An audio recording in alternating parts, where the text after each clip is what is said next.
Hi, everybody. I'm Marianne, and I'm an alcoholic. A little nervous. I haven't spoken at a meeting in quite a while, though I really like to speak.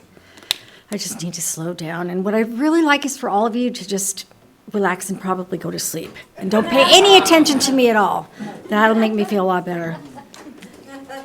I've been trying to think of how I can condense drinking and coming into the program since 1981 to today. And it's kind of hard to do that in 10 minutes. But I'm going to really try my hardest.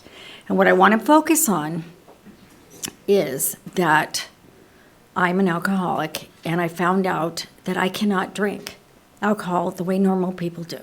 And that's been the struggle of my whole life. And I probably done most of the drugs out there too, but it was pretty easy for me to put them down. And the only one that I really could not put down was alcohol. And that was really disappointing to me, I'll tell you, because I really wanted to be a wine drinker. I still would see people on TV, and I think, wow, my daughter drinks wine, my son-in-law drinks craft beer. And, there's so many drinks out there, and I'm just can't do it. And I, for the most part, am a grateful alcoholic because I'm grateful to be alive, and I'm grateful that I never killed anybody on the road, and I'm grateful that, I still had my profession for years and years until I retired, and even now. And there's just so much to be grateful for. My daughter's healthy, and she's not an alcoholic. But let me first get started. I'm from Tucson, Arizona, originally born in Michigan. We moved out there because my dad died of asthma, and the doctor, my sister had it too, and we were really little, and so he said, you need to move to Arizona. So my mom took us on a plane and moved us to Arizona, and we went to Arizona, and everything was quite a bit better there, although she was still very, very sick. But we grew up there, and my mom remarried, and my parents were great. They did everything for us. Music lessons, dance lessons, vacations, just great parents, loved us. Of course, they had these, what I would call these 60s booze parties where their friends would come over and everybody would be smoking cigarettes. My parents were chain smokers. They were chain smokers, ashtrays everywhere. So, of course, I picked that habit up real quick early because I could just grab one and smoke it. But they made me really sick at first. And then, anyway, they were really great. And so life went on, but something strange happened when I was about in 7th grade. My sister was a year and 7 months apart from me. And so when I was in 7th grade, she was in 9th grade. And one day she came home, and I worshipped my sister. She was beautiful. Everybody loved her. She was popular. And, of course, I like to look through her purse. So I was looking through her purse, and guess what I found? 2 joints. And something inside me, I don't want to say kind of died, but just got really scared. Because in my mind, I was thinking, I need to be like my sister. I want to be with her in everything that she's doing. I don't want to, be the straight kid and have my sister. Anyway, we were really close, and almost like twins. So anyway, I started, I think it was in 6th. Now that I think about it, in 6th grade, I had already smoked pot. So anyway, but finding out that she was doing it, and then she got, steadily involved in it, and me too, and, tried all the things that teenagers do and that kind of thing. And by the time I was sophomore year, I had friends that used to party with me. And so this is where I noticed that things were starting to go a little bit wrong. I would say, hey, let's skip class and go get stoned and get drunk. And they would say, no, I really like this class, and I don't want to disappoint my teacher. Well, guess what? I didn't want to be friends with them anymore because they didn't want to do the same thing I wanted to do. And I did want to skip class and get drunk and get stoned. And I didn't care. I just did not care because I thought everything was going to be all right. And I went on like that reckless manner, sophomore, junior. But I kind of got it together in senior year and got a job and got my license and everything. I would say at that point I was a functioning alcoholic, but it didn't last long. Of course, the only thing I ever wanted by the time I tried going to college for 1 year, and then I was partying so much that I dropped out. That was the University of Arizona the first time. Then, oh my God, I need to be the 45-minute speaker. I still have so much to tell you. Long story short, I ended up going to treatment because my big dream of living with a coke dealer that just inherited $80,000, it came to an end. And it was mostly my fault.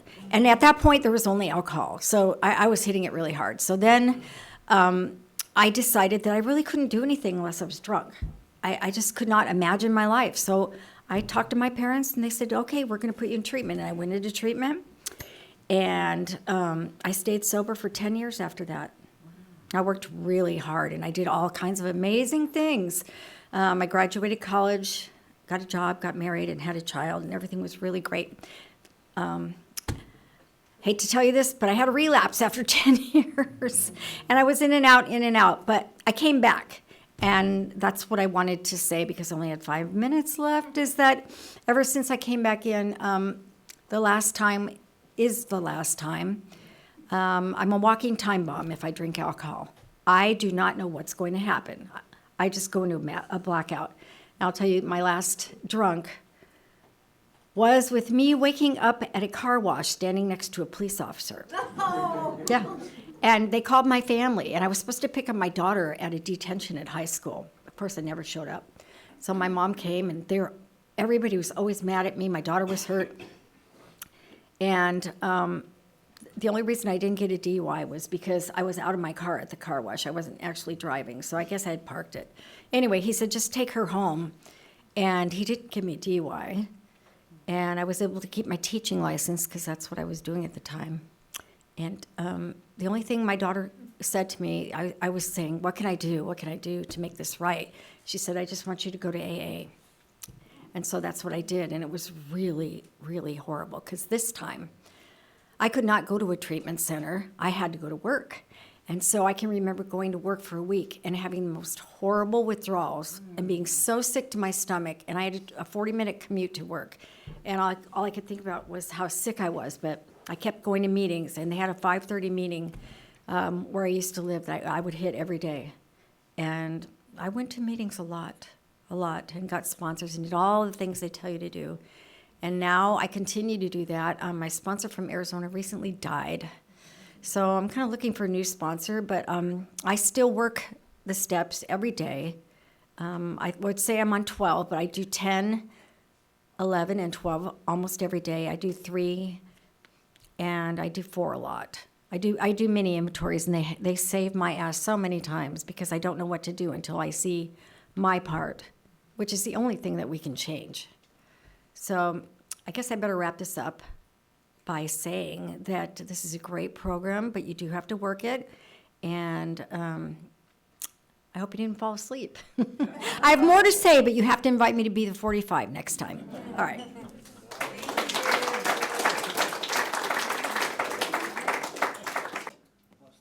Boston.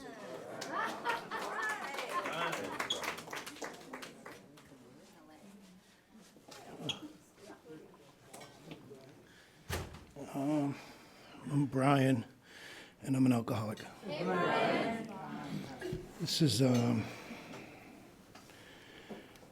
This is always uncomfortable for me. What's this, Zoom? I like to see the people that are judging me. I can't see them on there. This is, look, it's not my favorite thing to do. I came down here a month ago to hear my friend Victoria. She connected me with Janice, and she reached out. And, you're supposed to show up when they ask you to speak. I personally believe it's more important to listen as alcoholics. We can always find an alcoholic to talk. The ability to listen is not easy when we get here. It's the ability to do anything isn't easy. If you're an alcoholic like me. Look, I'm not a circuit speaker. I just, what are we up against, right? Alcoholism. I've learned a few things, and I've accumulated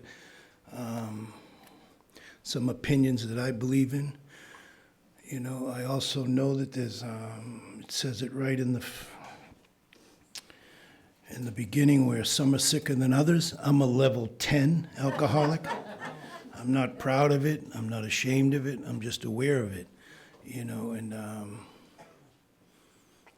I wish I had known. I could have switched and took the 10-minute slot and gave you the 45 because, the thing, I'm not here to change the format, but I had a guy once tell me, he says, look, at any time you're speaking for over 14 minutes and you're not in tears, it's all ego, So, like, what do we do? How do I talk, right? What do I tell you about? I get, concerned about drunkalogs because in my mind, I feel like it could create a separation, right, between us if your story's different or, but even being here a month ago, I was reminded that that's not true because Victoria's my friend and we couldn't have any more different stories than we both were raised in alcoholism and in different things. And I get a lot out of her shares and I get a lot out of her take on alcoholism.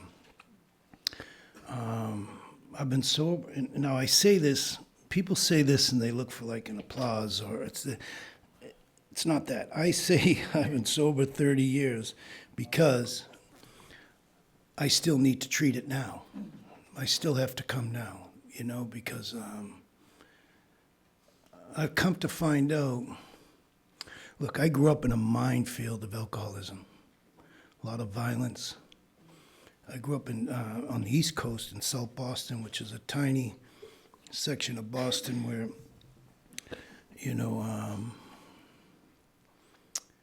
I got grandkids now, and I have 2 sons and granddaughters, and so I'm real sensitive to this illness that we're, dealing with because I believe it's genetic. I think it runs in a family. I've had my 2 sons running through alcoholism, and they almost died. And it was, if you're a parent, they're like our voodoo dolls, And anyway, the thing is this: all I remember is violence.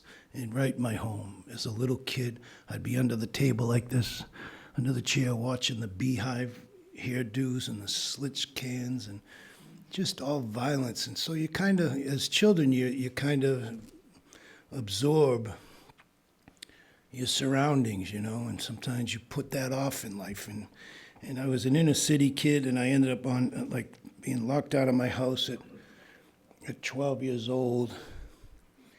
And I ended up and I'm not trying to give you the tale of wool story, but it's the only story I have, and it's the truth. So, and the reason why I talk about it, because you have a 45-minute format. Otherwise, I would just be talking about how do I treat alcoholism. But the fact of the matter is I ended up on my own, sleeping in Project Hallways at 12 years old, nowhere to brush my teeth, kind of just grinding it out in the street. We started selling dollar joints to survive, and I really gravitated to that world. And next thing you know, I took my first drink, and it was, it just worked, man. It just worked, and so for years, running around, nightclubs, women, music, all that stuff, 100 miles an hour, walking in a nightclub with $2,000 in your pocket in the 80s it didn't get no better, right? So it was 100 miles an hour,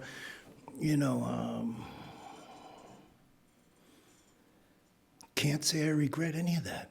I enjoyed it. I didn't know that I had a lot of stuff that was instilled in me as a young kid that made me, and my violence and aggression was very much a survival tool for me in the streets. I've been shot 4 times, I've been stabbed 3 times, and it was just part of it. It was just part of it. It was no big deal to me. It was just like, okay, you get your soul stomped out.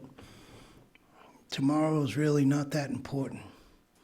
I didn't mind running around 100 miles an hour. Wasn't too concerned about next Tuesday. It was just on, and then I had and I don't tell this to sound like some hero, but my brother-in-law in 88, I called my brother to wish him a happy New Year's, and come to find out my brother-in-law had been slapped my sister around. So my reaction to that, I ended up in prison from 1989 to 94. And I wasn't in there, oh, wow, how could I be? I knew this was, looking back on it, it was God intervening, because where I was heading was, somebody was going to die, and it could have been me, because it was that type of world that running around and money involved and being around some people who would kill for the right price and all that type of stuff that was just there. I had lost 2 uncles in the gangland wars in the 70s, and it was just like, I was just talking to Tim up front, and he told me about surfing down here. It was the same, like I would have been a surfer had I been here, but I was this because I was there. And it was just that, it was all I knew. I remember being on the stoop at 10 years old, reading in the newspaper that my uncle was missing, last seen by, his sister Marie, the leader of the so-called thing, And they got this guy up in Los Angeles few years back, this guy, Whitey Bulger, who had killed my uncle and a couple uncles. So he was hiding out up here, and I knew that guy. And it was just, that's all I knew. So, but when I went to prison, to get out of the cell block, I signed up to go to an AA meeting, just to get out, to get out. And I've always been a curious person. I always people watch, and I'm always interested in what was going on. And there were people in there, like if you were in the West Block and they were in the East Block, you'd meet at the AA auditorium so you could, there's drugs being passed. And, because look at alcoholism. Be careful if you're new. Be careful. It's trying to kill you, It will, and it's a very dangerous illness, and it's all centered in our mind. And alcohol, and this is just my take on it. Look, first of all, I'm not for everybody. I get it. This isn't summer camp. I'm not here to be, the president of the Great Guy Club. Don't really care if everybody loves Brian. Don't really give a shit. My kids and my family and the people that I want to be good with, I'm good with. At my age, that's great. I'm here because I got to treat alcoholism. And the funny thing is, we'll run through everybody's lives that we care about, and we'll be here within 2 weeks saying, this speaker better not suck. It's unbelievable how the ego works with the alcoholic. The ego of the alcoholic is like amazing. The fastest route to being crazy is sitting around thinking of ourselves. How do we think of ourselves less? We're not going to ever stop thinking of ourselves completely. There's quite a bit of ingredients in alcoholism, and some of it's narcissism, and victim, and hero, and never wrong, and all this stuff comes into it.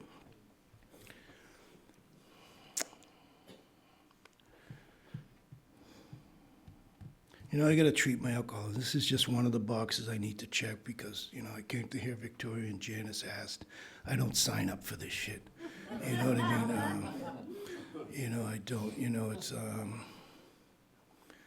but it's vital. I almost lost my sons to this. I've seen it rip people's hearts out. I've seen it ruin people's lives even in the day they're in. So what happens is booze and drugs kind of treats alcoholism. Treats it.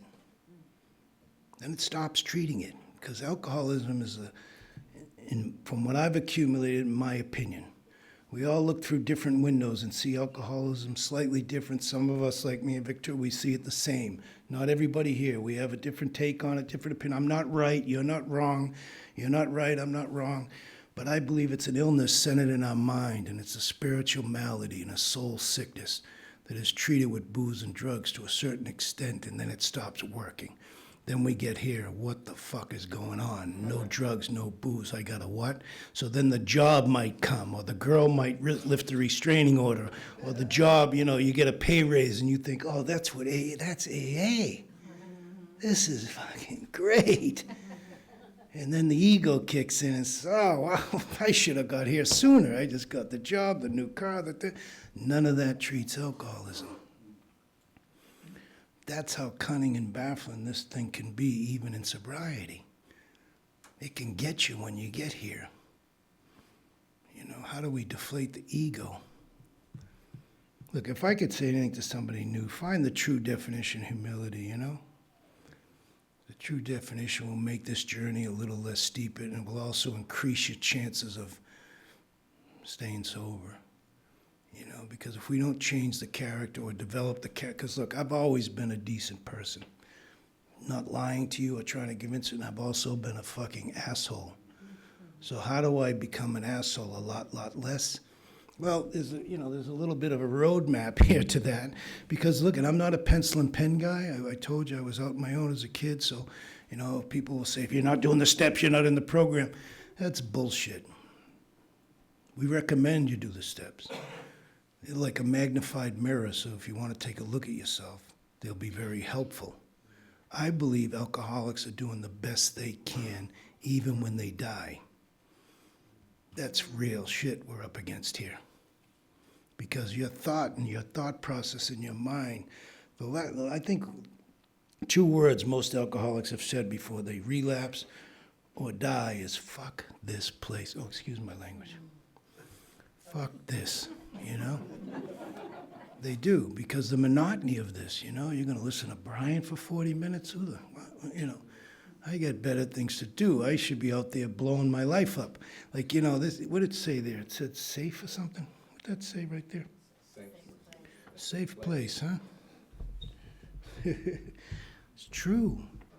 Imagine that. It took me a long time. When I was in, now don't let me startle anybody, but when I first got here, I was that, you know, the infantile ego.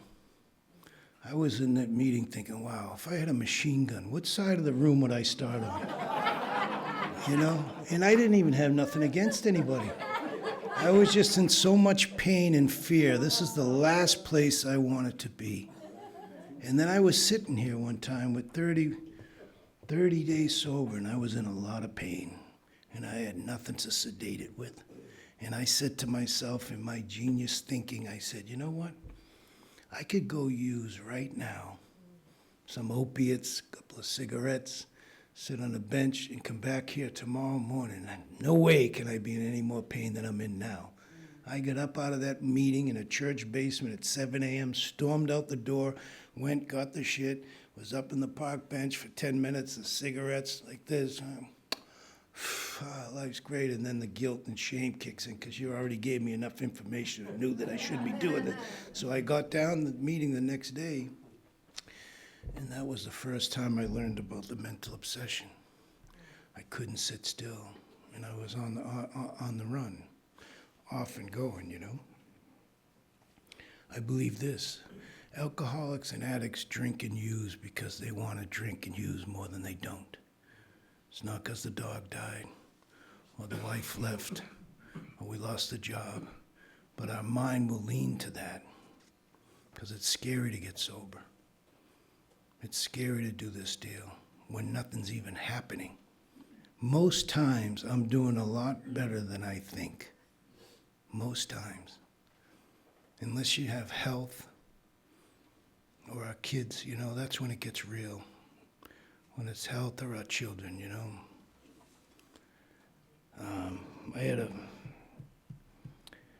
So, am I done? Look, the thing is this, I didn't know this was I didn't know that this was a spiritual malady. I didn't know that. Didn't know what it meant. I mean, you could have a 5th grade education, understand what's going on around here. There's no intellectual level of this thing, you know. I was spiritually bankrupt. What?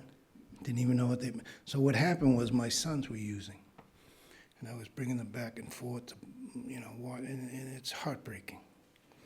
Then he was on a bedside vigil with 6 days on a breathing machine, and we're there, and his brother's there, and my mind said, wow, what could I have done different? It's my fault. You fucked these kids up. Could you have been a father? You know, they're visiting you, and you know, the whole story, you know. And I was so ashamed of that. This was in 17 years sobriety. And 15, 16 years. And he pulled through. I don't know why. You know, I know. And I remember saying to God, please don't take my baby. I know it happens every day, but, you know, and whatever reason. But I was too ashamed to even come back and say this to other alcoholics, you know, because Where'd I go wrong, So I'd be going to meetings and, how you doing? Good, you good? Yeah, good. Yeah, good. Good, but I was sinking, playing golf and, life was okay, but so one day my sponsor, Joe, who passed away, beautiful guy, I've known for a long time, he was spiritually and I'm not just saying this now because he passed. I mean, this guy was 18 years celibate. And I used to say, Joe, not that it's about that, but no, really. He goes, dude, if I can't connect here, what's the difference? Yeah, we're going to get laid.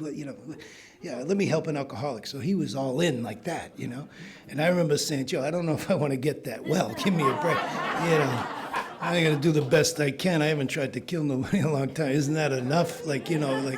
Come on, so it was like that. But then he described, what he described was spiritual bankruptcy.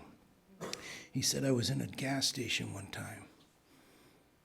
And he said, dude, it threw me in a chokehold. And I'm like, geez, what a shame, I'm thinking, And then fast forward to that, what happened to my son and everything. When he described that, I was home one day watching the Golf Channel, nothing dramatic. Some of you are too young, but some might remember the slideshows in school. Remember the the room just started doing that. And I know it was my higher power, God, saying, all right, today's the day. I'm tapping you out. I don't mind carrying you, but you can't continue to drag your feet. And I was just like, whoa, what? And I ran up to the pool, please, God, help. And everything he described about in the gas station.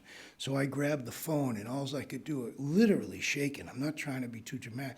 This is happening. Because when he was telling me about the gas station, I know dark. I've been living in dark my whole life. I didn't know dark. It showed up that day. And I called him, Joe, I'm in the gas station. That's all. And I hung up. Now, anybody else might call and say, well, what are you doing Tuesday? You want to go to me? He knew. Because he knew, he knows me, I know him, and he called me up, where are you? I said, I'm home. He said, come down right now. And I went down, I had to get on my bike and drive, because I couldn't, it's crazy. This isn't sobriety, untreated alcoholism.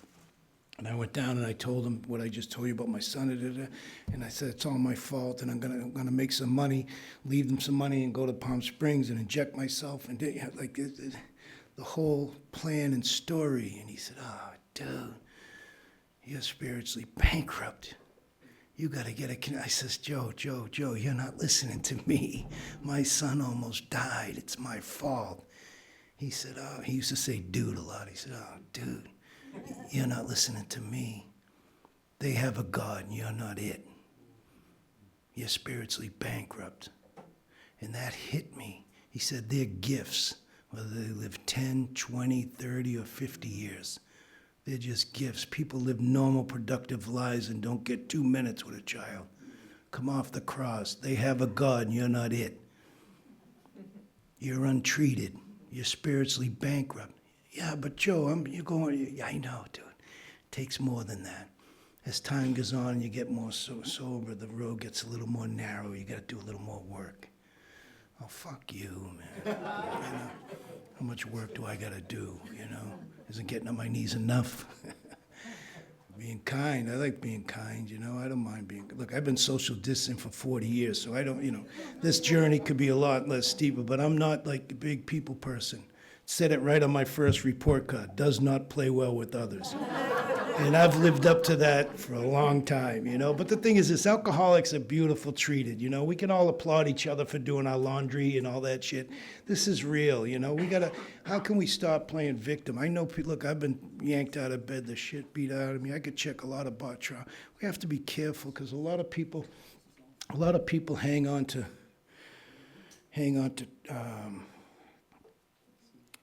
trauma like it's a life preserver. And it's an anchor, in my opinion. Now, a lot of people are sensitive, and I'm not trying to school or correct anyone. I'm just saying I know what it's like to hang on to that. And it can make you sink, but we think it's we think it's good for us. life's too quick, too short, and I'm not dismissing it.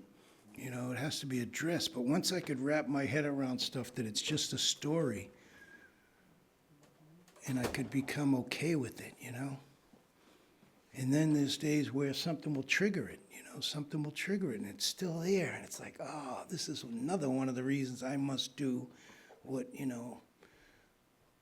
not just this, I have to get a connection, have a conversation with my higher power.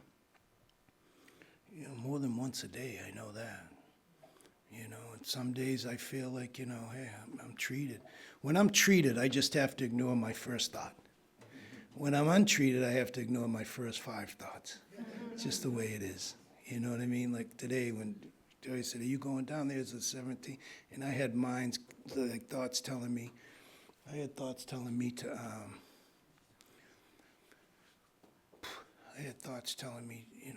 everything. I didn't want to do it, Here's the best thing I could offer anybody here right now, like what I'm trying to get out of this, right? What I'm trying to get, if you're an alcoholic like me, this is what I would like, this is the best thing I could offer is this right here.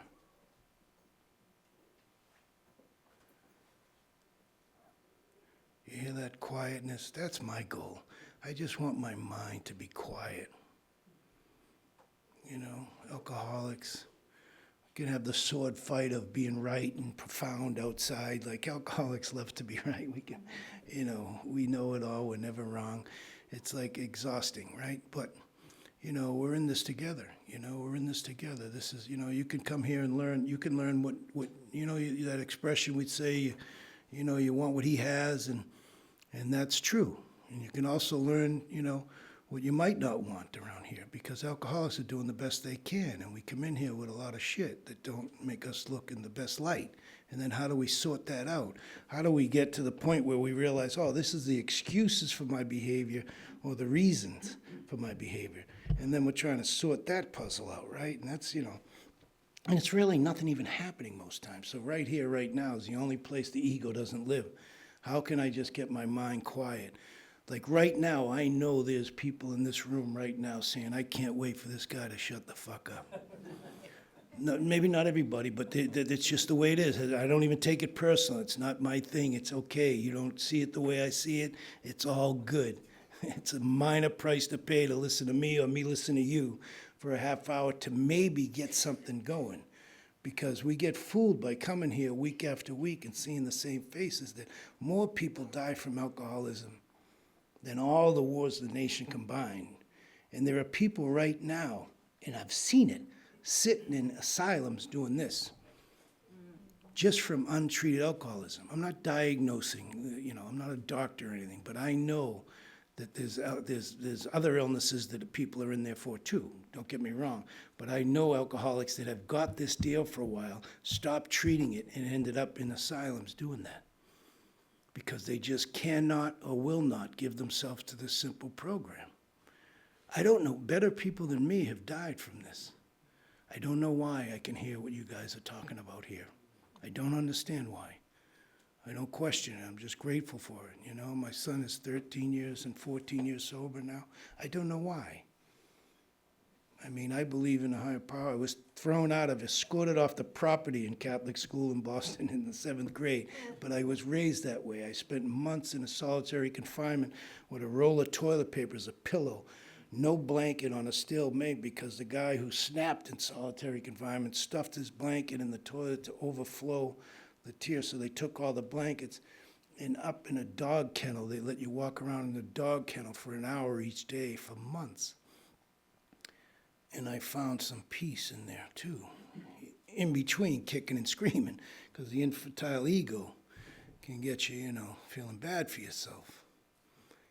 Self-pity, all these things that we have to be careful from. It can just suck us down. And you don't have to change the character, work the steps, or anything else like that. If you want to be avoided, that's fine, because alcoholics can only help each other so much. you know, and they'll only tolerate, some have a longer tolerance than others, you know, but it's like I was sitting across this guy and he was playing the whole tough guy thing and telling me you're going to kill. I said, look it, go ahead and kill him then. You're going to be telling your cellmate the story for about 40 years if that's what you want, or you can go to a meeting. It's up to you. I get it. You know, I don't know what to do. I don't know what to say. I'm not a coddler. You know, I've seen a lot of people get coddled right to the grave here. And there's people that, you know, need coddling, and there's beautiful people that can do it. I've seen too many people die from it, so I'm not that guy. I'm going to tell you what I feel. You're going to ask me how to raise daughters? I don't know. I haven't. You want to talk about sons or something else that I might have been, I'm going to share. Because we all sponsor each other. I had a guy saying not too long ago, he goes, hey, you know, I'm thinking of firing my sponsor, you know, like he's taking interviews, this guy. Get the fuck out. You're going to fire your sponsor. He's taking interviews. Oh, well, he's not calling me back. I said, well, you're not, what are you, dating? He's an alcoholic. He might be having a hard time. Why don't you call and ask him how he's doing, you know? He's an alcoholic. Well, you know, I've had more younger and new people help me. You know, I seen 2 people out front help me on the way in. My 10-minute speak couldn't come, and I seen the humility and the fear and all that coming when I asked them if they wanted, you know, and then, you know, like, I get it. You know, I didn't want to speak either. You know, I really didn't. I really didn't. I get it, you know. I didn't want to do it, you know, but I get it. But the ego will tell you that, you know. We have to be careful. You know, we're all important. Sometimes we're not as important as I think. You know, once we can deflate quite a few of those things, there's a chance of getting this in a humble state of mind, you know. It's fascinating to see when I'm treated. It's like, wow, thank you, God, you know. And I could have one thought on the way out this door. And if I don't, you know, my guy Joe, I got a beautiful friend, Clay, who's very helpful to me now. But this guy Joe said, Brian, listen, you know, well, you guys must know down this area when they have like barbecues, they have those things they hang up for the mosquitoes, like, you've seen them, right? He says, you need one right here.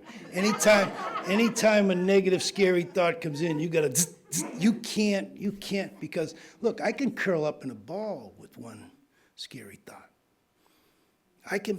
Look, my alcoholism, when I'm untreated, is like a home invasion. Wake up, motherfucker. You're too old. You blew it. It's over. You'll never work again. That's before I even put the coffee on. And I'm about to get dressed to go to work. Never work. I got a job. Like at that time, I had a job. Like, and I might not be. It's just like most time, nothing's happening.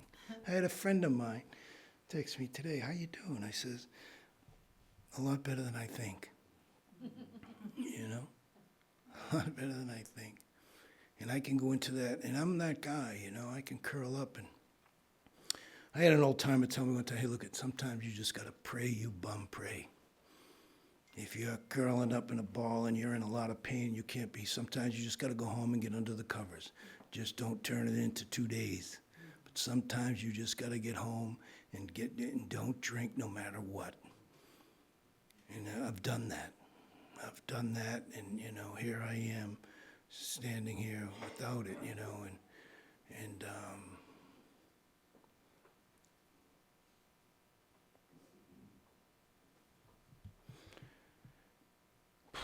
look, the thing is this, man. The only chance I have of shifting my perception in any situation I'm in is if I have a connection with my higher power.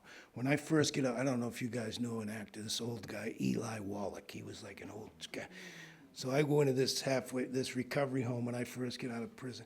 I walk in, there's this guy who looks just like Eli Wallach. He's sitting behind the table. He's got an ashtray there. He couldn't squeeze another Camel cigarette in there. Not filled. He's got a T-shirt on. He's like, come on in, kid. I heard all about you can't drink for shit. Let me tell you something. He said, I spilt more booze than you drank. Sit down. I sat down. I'm like, right away, the ego's like, who told him about my drinking? You know, I'm thinking that like crazy. And he says to me, you got a problem with that?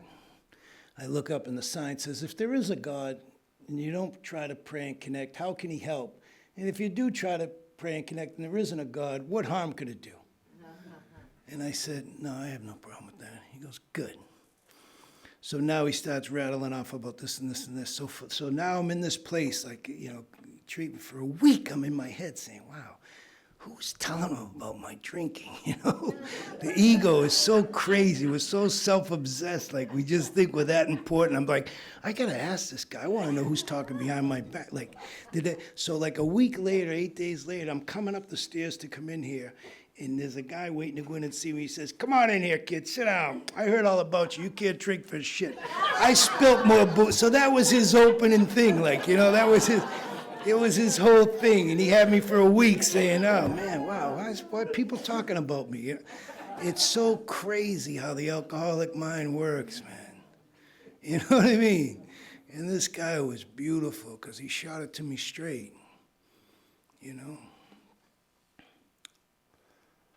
tell you, one of the most important things that happened to me, I went into a sober halfway house, and I still had that street bullshit prison mentality, and I'm down and I'm on the phone with all that shame and guilt, that because I was gone for 5 years, and the mother of my kids, wife, was doing both of our jobs as a parent. I love my kids as much as anybody here, and I just didn't know how to be a father, and I was filled with shame, and I just get out, everything I own was in a green bag, and now I'm in a place, and this guy was talking over the laundry thing, and while I'm on the phone, so I threatened to smash his head open with the phone, And he knew I meant it, so fortunately I didn't have to. Next thing you know, I get this guy. He had one of those, the smoking thing. I hear over the loudspeaker, yeah, Brian, come to the office right now. I didn't even think of it because that was just everyday shit. I'll smash it. Like, it just was the way we lived, So I go up in the office and he says, hey, Brian, this isn't prison. You can't threaten nobody. You got to leave. I said, I didn't threaten nobody. I lied, right? He goes, you got to leave. I stood on the front of the steps. I said, wow, man, you can't even do a halfway house right. You might as well go use, And I called my sponsor, who was a lawyer at the time, this Peter, and I told him, and he said, come to a meeting. But when they told me to leave, they said, you come back tomorrow morning at 10 a.m. for the hearing, right, the official.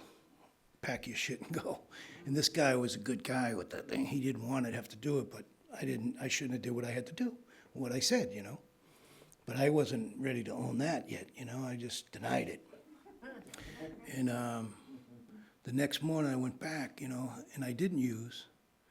I went to the meeting with him. We walked into the guy's office, and he said, Brian, you still denying that? I says, no. I did it. I was on the phone, feeling like shit, and this kid wouldn't shut up, and whatever. He goes, listen, there's no excuse for it. Can't do it. He said, but we are going to acknowledge what you've been doing for 2 weeks, and we're going to give you another chance. I get emotional with that because it's been sober since that. That was 30 years ago, So it was like, oh, wow, man, sometimes we could really blow this up with one thought or one decision, And I'm not saying everything's been skipping down the street, everything's, but it's a good life, I have to be done by now, no?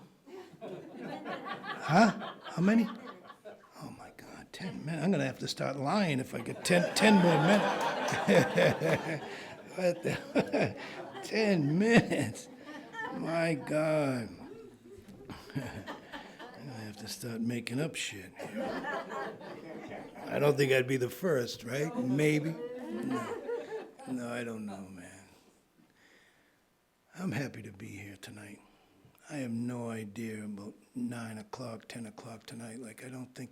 The only place the ego doesn't live is right here in the present moment, right here, right now. The ego will ignite fear.